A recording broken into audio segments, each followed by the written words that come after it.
We talked the last 2 weeks. 2 weeks ago, we talked about the garden. Last week, we talked about the courtyard. Really, what we've been doing over the last 2 weeks, now 3 weeks, is really looking at the last 12 hours of Christ's life. From his arrest to his crucifixion, his burial. We'll eventually get to his resurrection, obviously, on Easter Sunday morning. This evening, we'll be looking at the palace. And so, I think as we begin to look here, a couple of things you need to keep in mind. We're going to talk about Pilate a little bit this evening and give you a little background on who he was and things like that. A little bit about maybe Herod, but really want to focus on Pilate. You need to remember this, that when they finally brought Christ to Pilate, look at verse 2 of Matthew 27. And we read this last week, but we'll read it again. And when they had bound him, they led him away and delivered him unto Pontius Pilate, the governor. And if you go back and you read verse 1, it says, when the morning was come, all the chief priests and elders of the people took counsel against Jesus to put him to death. They had already decided his fate before he even ever went to Pilate. And the problem was, they didn't have the authority to execute him, to execute what they were wanting to do. And so after their court that we talked about last week, their kangaroo court, if you want to call it that. I mean, it really wasn't a trial. They come to their decision there in the first 2 verses, and they send him to Pilate. And that's where we want to pick up this evening. And there's a couple of things you need to realize about Pilate before we really get started. I think to really understand, I guess, where he's coming from when we start looking at him this evening, you've got to understand his background. And so, before we get much further, let's talk about that. Pilate was the governor of the southern half of Palestine. He was directly responsible to Rome. Okay, his job description contained 2 primary responsibilities: collect the taxes and keep the peace. He did real good with the first one. The last one caused him some problems. It got him in a little bit of trouble.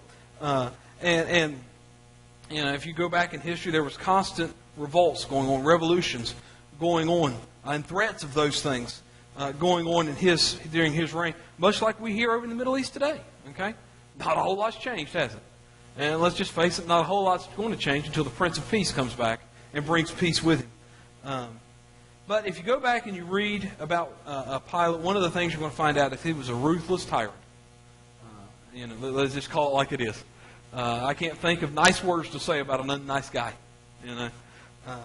He first came to power as he marched into Jerusalem. He marched with his armies through the city. His troops carried Roman banners, complete with an image of Caesar attached to the poles.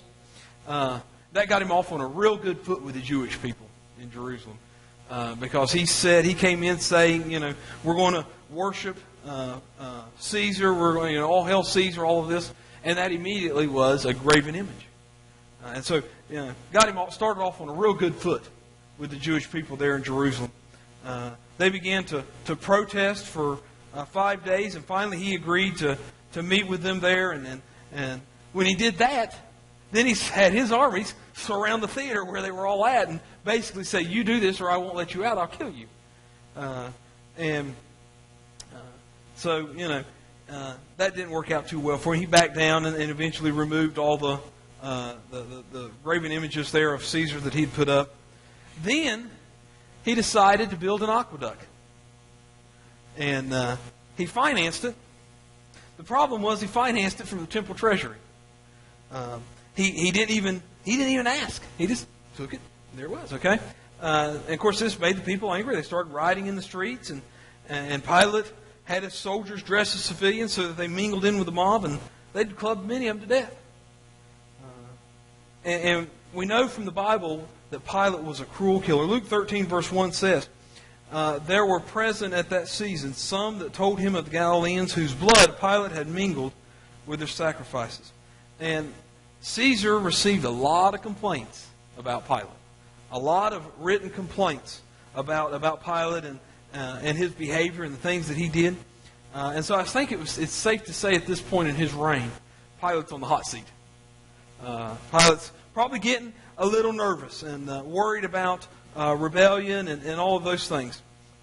And if you go back and you look at some of the church history, it would tell you, the Apostles' Creed says this: Jesus Christ was born of the Virgin Mary, suffered under Pontius Pilate, was crucified, dead, and buried. And the Nicene Creed states that the Lord Jesus Christ was crucified also for us under Pontius Pilate. There's two mention of two names in there: Mary, his mother, and Pilate. Pilate kind of gets some of the blame. Pilate is singled out because he was the one, truly, who condemned Christ to be crucified. We're going to talk about that a little bit here in just a few moments. So we're going to focus on Matthew's account here, but we'll be bouncing around a little bit throughout the other three Gospels to kind of fill in some of the surrounding details. Because I've told you before, if four of us see something, all four of us are going to give you a little different account based on where we were standing and what we were able to hear and all of those things. And so we're going to fill in some of the details. But let's pick up. Let's begin in verse 11, and we'll read from there. Verse 11, it says, "And Jesus stood before the governor, and the governor asked him, saying, Art thou the king of the Jews? And Jesus said, Thou hast said. And when he was accused of the chief priests and elders, he answered nothing. And then said Pilate unto him, Hearest thou not the many things these witnesses against thee? And he answered him to never a word, insomuch that the governor marveled greatly. Now at the feast of the Passover, the governor was wont to release unto the people a prisoner whom they would. And they had then a notable prisoner named Barabbas. Therefore, when they were gathered together, Pilate said unto them, Whom will ye that I release unto you, Barabbas or Jesus, which is called Christ? For he knew that for envy they had delivered him. And when he was set down on the judgment seat, his wife sent unto him, saying, Have thou nothing to do with this just man, for I have suffered many things this day in a dream because of him. But the chief priests and the elders persuaded the multitude that they should ask Barabbas and destroy Jesus. The governor answered and said unto them, Whither of the twain will ye that I release unto you? And they said, Barabbas. Pilate said unto them, What shall I do with Jesus, which is called Christ? They all say unto him, Let him be crucified. And the governor said, Why? What evil hath he done? But they cried out the more, Let him be crucified. When Pilate saw that he could prevail nothing, but that rather a tumult was made, he took water, washed his hands before the multitude, saying, I am innocent of the blood of this just person. See ye to it. Then answered all the people and said, His blood be on us and on our children. Let's stop right there, because Pilate was kind of in a dilemma. Jim's already grinning. He's got something. He looks like he's antsy to throw in his 2 cents already. And he had this angry mob had brought Jesus to him and kind of put him in a squeeze, if you will. They were basically saying, this man is a criminal and we want to execute him. What they went on and said, if you don't, then you're no friend of Caesar's. You go over and you read that. In other words, what they were doing was threatening Pilate with his livelihood. Got him in the wallet, if you will. So, we've already said Pilate was already kind of on thin ice with Caesar as it was. And all Caesar had to do was catch wind that the governor was kind of waffling on his responsibilities there. And he'd end up in some destitute and barren and a God-forsaken land like Michigan. Dave's not even paying attention.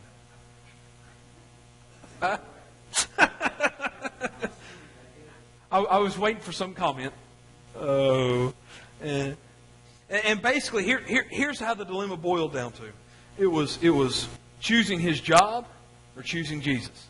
I mean, that was the two choices that Pilate had. In John chapter 18, he gives us a little more light into it.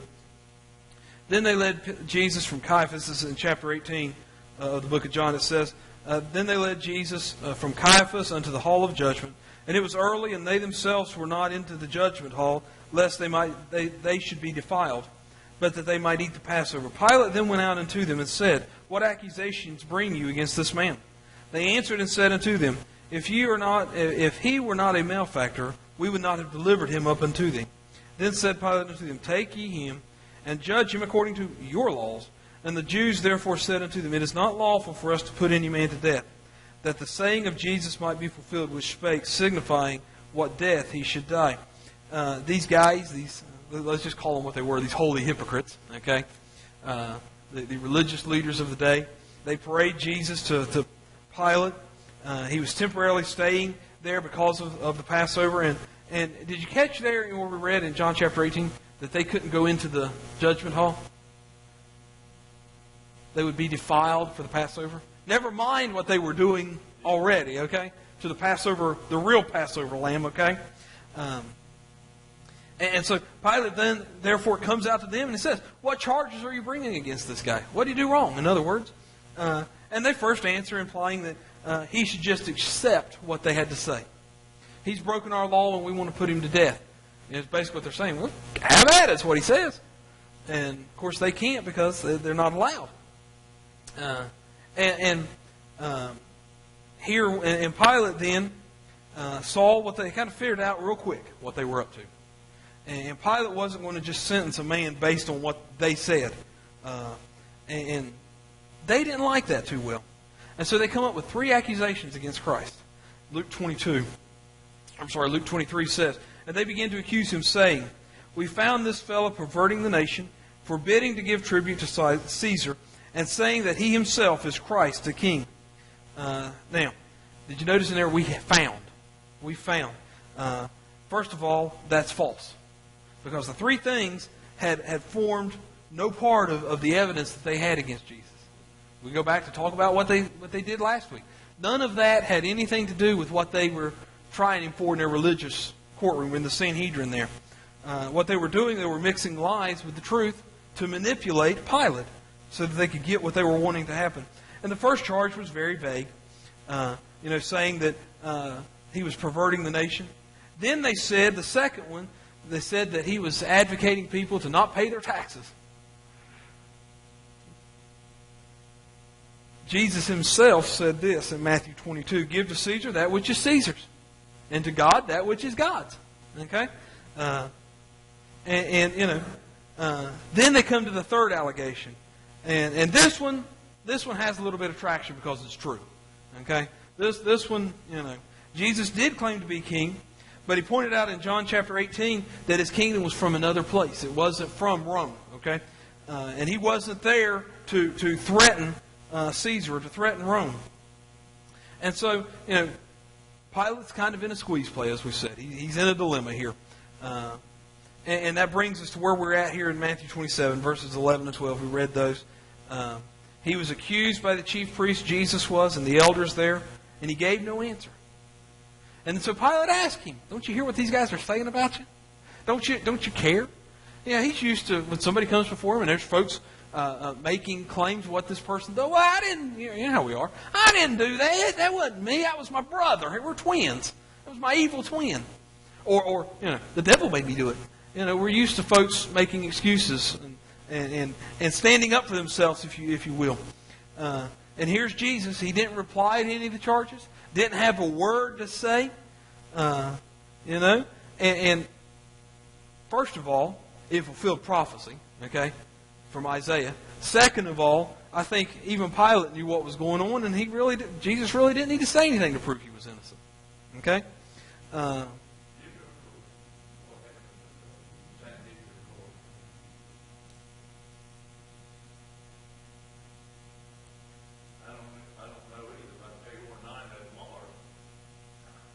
Yeah. Yeah. I saw the guy that's been coming on Sunday morning sitting over here. He said something the other day. He was talking about his stepdaughters are teachers out of school with Leanne. And he said something about, we were talking about education. He said, he said, back, I don't remember when it was, he said, I heard Paul Harvey say this. He said, the state of education, he said, this is back in the 70s. The state of education today, we're graduating kids that 75% of them don't know how to read and write. He said, you know where they're at today? They're in Washington. He's sitting in Congress. That's exactly what he said. Oh, yeah. But I want you to pay attention here. Look at verse 14 of chapter 27. And it says, he answered him to never a word, insomuch that the governor marveled greatly. He was exceedingly wondered. He wondered. He was shocked. And I think part of the problem, part of the dilemma that Pilate had was this. He couldn't just, he didn't want to pronounce judgment because he knew Jesus was innocent. I mean, verse 18 there in 27 tells you he figured out exactly what was going on. Okay? And he didn't just want to hand out judgment over Jesus out of envy. And so Pilate does something here. He begins to deliberate what's going on. He begins to go through a process. When he couldn't dismiss his dilemma by telling the leaders to do their own thing and to handle it himself, he tried that. Okay, he was forced to deliberate the issue, and in the process, he tried some different ways to avoid making a decision. First thing he tried to do was pass the buck. Okay, over in Luke chapter 23, Pilate discovers that Jesus is from Galilee. Aha, loophole, he says. I'll send him to Herod. Okay? Luke 23 and verse 7 says, and as soon as he knew that he belonged unto Herod's jurisdiction, he sent him to Herod, who himself also was at Jerusalem at the time. So, let me give you a little background on Herod. Herod's the one who had John the Baptist beheaded. Okay? He threatened to kill Jesus. In fact, one of the only derogatory statements Jesus ever made in the Bible was about Herod. Okay? And so he called him a fox. And so, he's sent before Herod. He's now silent before Herod. He refuses to perform any miracles or answer any Herod's questions. That's what Herod wanted. He wanted to show. That's really what Herod was looking for. Okay. Yeah, he did. Yeah, he did. And so, I think Pilate viewed Jesus as an eccentric. I think. This is my opinion. Okay. I think Herod viewed him as someone to entertain him. You read over there and it says Herod asked him to perform miracles and do this and do that. He was looking for a show. And as he goes to Herod, we see there the chief priests, the teachers of the law that had followed him, were going with him. They were accusing him because I believe they began to see Pilate was not necessarily going their direction. Okay, and so they put the full court press on Herod, just in case Pilate let him down. Herod was their next out. And when Herod didn't get what he wanted, he said, he took Jesus, he had his soldiers take him out, had him mocked and ridiculed. Then they abused him, they dressed him in that elegant robe, and they sent him back to Pilate. Okay? So Pilate tried to pass the buck. And I don't think it was too long. I can picture this, and again, I read in pictures. Pilate's sitting there, maybe with his family, having his breakfast, and all of a sudden, here comes that mob again. Man, I thought I got rid of them. Here they come again. And, he has to lay down his sausage biscuit and go back to work. But I think on his way, he says, well, if I can't dismiss the case altogether, and I can't get it to Herod, maybe I could try a political maneuver. And that's what he does here. And we read there, Jesus or Barabbas there, beginning in verse 15. Mark says it this way. Now it was the custom at the feast to release a prisoner whom the people requested. A man called Barabbas was in prison, and with the insurrectionists who had committed murder in the uprising. The crowd came up and asked Pilate to do for them what he usually did. And so I think Pilate's trying to keep a lid on the issue, okay? And so to do that, the Roman government had decided that they would release every year during the Passover a political prisoner, provided that there was no trouble during the Passover. And Barabbas was an interesting character. He's mentioned in all four gospel accounts, and his name means son of the Father.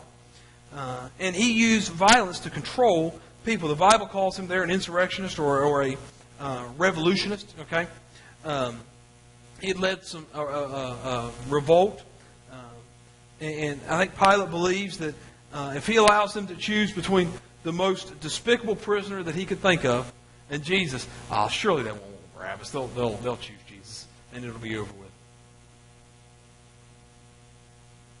I think Pilate sold him short a little bit.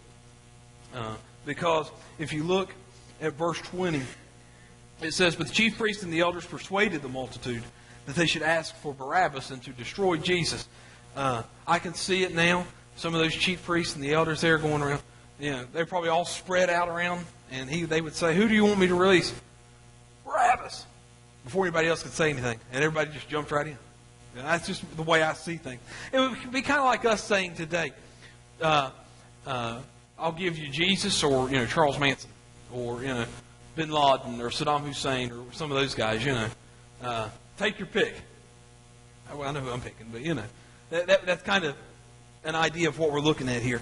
And, there in 27 and 20, it tells us the people stirred them up and persuaded them to ask for Barabbas and to demand, basically, for Jesus to be crucified. And that was his chance for an easy out. It didn't work. Okay. The next thing he did is he ignored good advice. Okay. He ignored good advice. In the midst of all of this, look at verse 19. It says, when he sat down on the judgment seat, his wife went unto him, saying, Have thou nothing to do with this just man? For I have suffered many things this day in a dream because of him. There it reveals his wife, who was Claudia. She was alarmed or frightened by a nightmare or a dream, or whatever you want to call it. And so she goes to Pilate and says, hey, be careful. Be careful what you're doing. This guy, there's something about this guy. Notice that she refers to Jesus as innocent. Have nothing to do with this just man. Innocent man. Okay? And I think there's a lesson in there, men. Just checking, There's a lesson in there.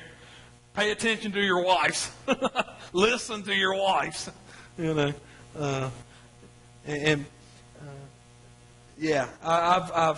learned. I learned a long time ago. Never discount the advice of your wife. And I'm glad Leanne's not like the preacher's wife I saw in a cartoon recently. After the service, the pastor said to his wife, maybe my sermons would be more effective if you would say amen rather than ha all the time. And so, Pilate, he didn't listen. He didn't listen. So then he tries to manipulate them. When they cry out for Christ, to have Christ crucified, go over in John 19, verses 1 through 3, it says, then that Pilate has Jesus sent out. He has him flogged, okay? The soldiers twist those crown of thorns and place it on his head. They put the purple robe on him. They went up to him saying, Hail, King of the Jews, smacking him on the face, pulling out his beard. Matthew's account here, it appears that the flogging happens right before the walk to the cross. But if you go over to John chapter 19, it shows that Pilate had Jesus punished in an attempt to appease the mob. Okay, that was good enough. We don't need to execute him. Oh, sorry. Battery go dead? I'll tell you like one of the guys told Mike Huff one time. Mike handed him his microphone and said, I think the battery went dead about halfway through the service. He said, that's right, the sermon did too.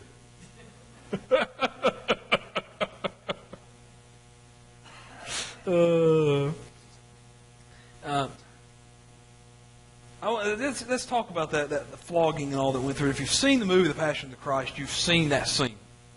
Okay? I've only seen the movie once. That's because that was about all I could stomach to watch it. I realize that's not Christ. I realize all of that. But it's the thought of even that is maybe that much of what Christ endured for us. Just the thought of that is enough to, And I've got the DVD. I think it's still in a wrapper. I don't think we've ever opened it. Leanne bought it at Black Friday at Family Christian. It was one of those $5 deals they had. I've never opened it just because we went to the movies and I watched it. Dr. William Edwards of the Mayo Clinic describes the scourging that Jesus endured in the AMA Journal. He says, the usual instrument was a short whip of various lengths in which small iron balls or sharp pieces of sheep bone were tied at intervals. The cat of nine tails, okay, you guys, we've seen pictures of that whip, okay. The condemned person was stripped and fastened to a low post, usually, maybe 3 feet out of the ground, something like that, bent over, okay. What that did is, you guys know, when you bend over, it stretches the skin on your back, and that's what they were doing. That's what they were wanting to happen. And so, because of that, the first blow would draw blood. And so the Roman soldiers repeatedly would strike the victim with full force, and those iron balls or whatever was put into those would cause deep contusions, and the leather thongs and the sheep bones would cut into the skin.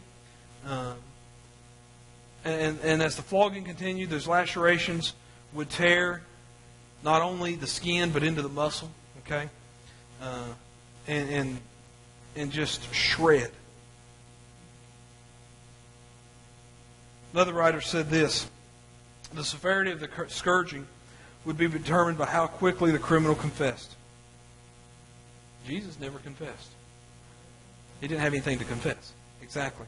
And so, he didn't have anything to confess. The evidence that he was brought up against him was all, lies.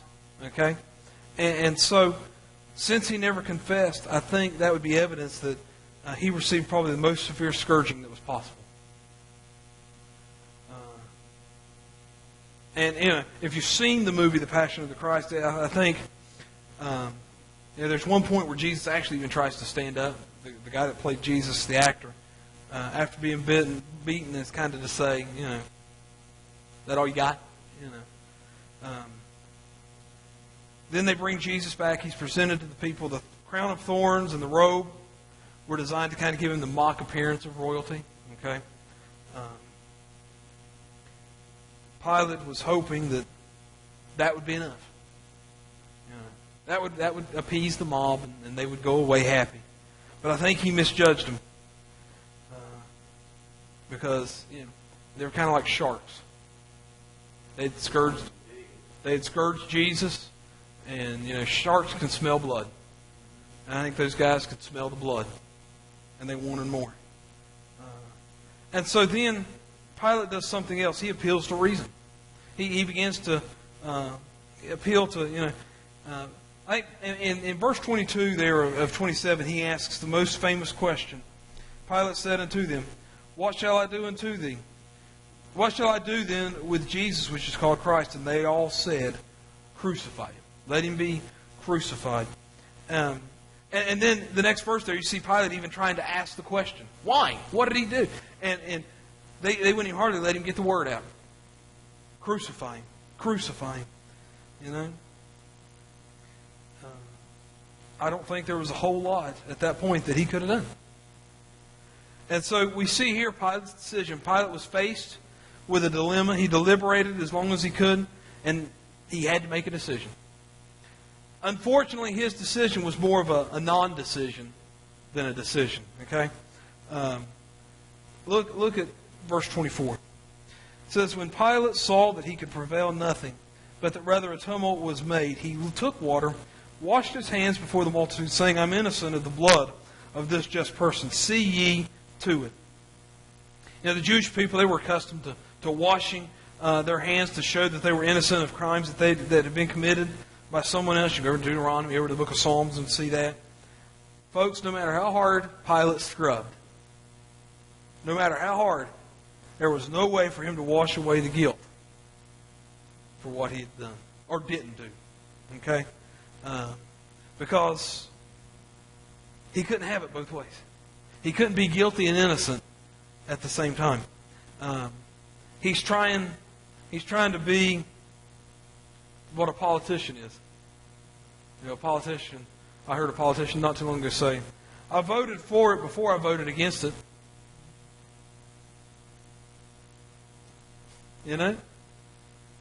Pilate's guilty. He has wet hands and a wicked heart.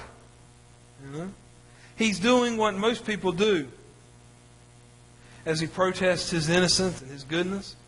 He had enough information to make the right choice, but he refused to make a decision.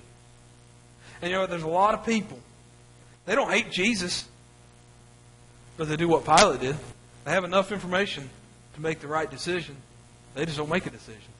They just don't make a decision. And, they admire him, but they wash their hands clean of his blood.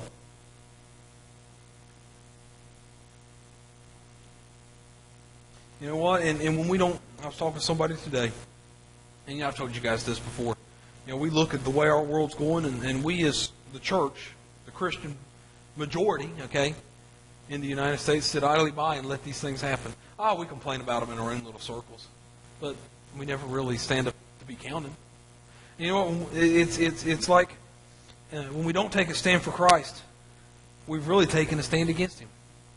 And He says, "You're either for me or you're against me. There's no middle ground." There's no gray area.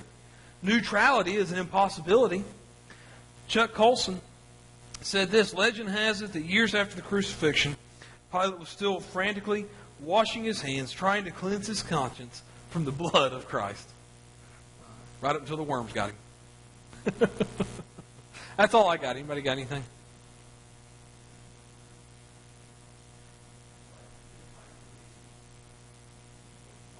Mm-hmm.